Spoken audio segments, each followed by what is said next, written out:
Morning. So we're out driving today and it's a Sunday. Super stoked to be out driving on a Sunday morning. There's like no better way to spend a Sunday. Before we head out, I actually want to check something really quick underneath the hood. So I'm going to pop it. I've been having leaking issues with the coolant expansion tank for a little while, where basically the little elbow that sits at the top of the cap that swivels left and right, this guy was leaking.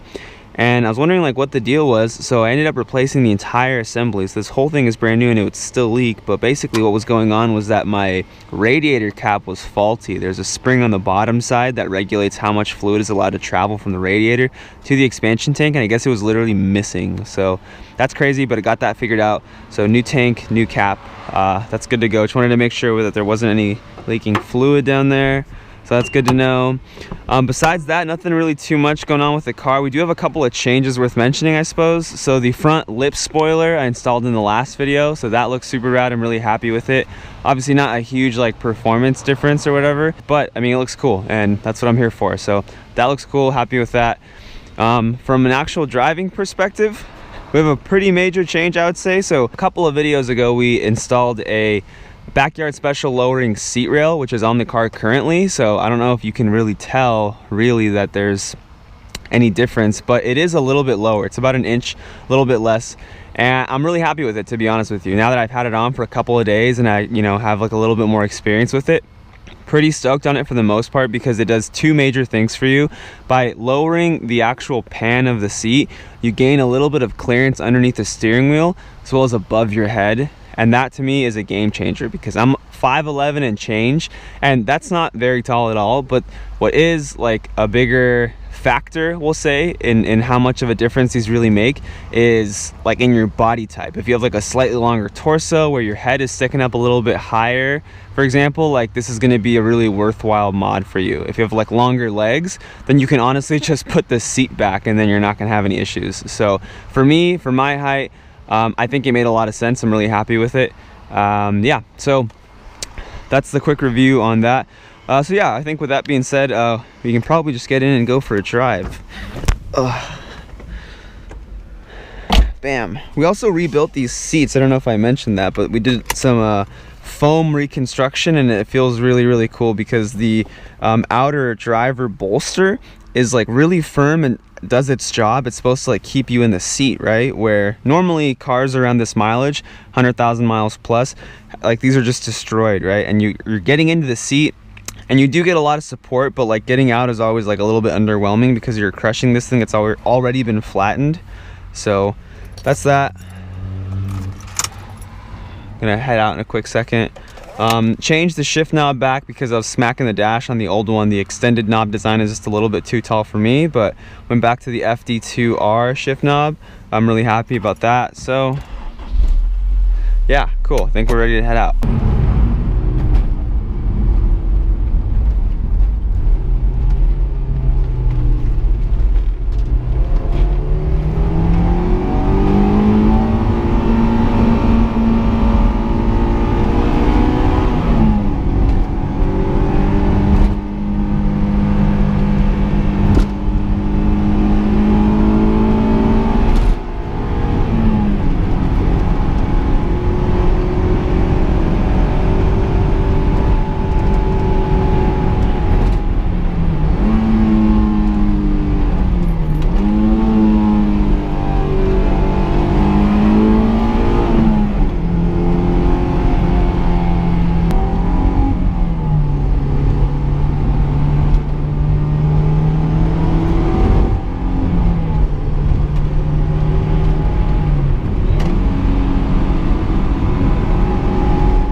Dang, downhill is like pretty fun, huh?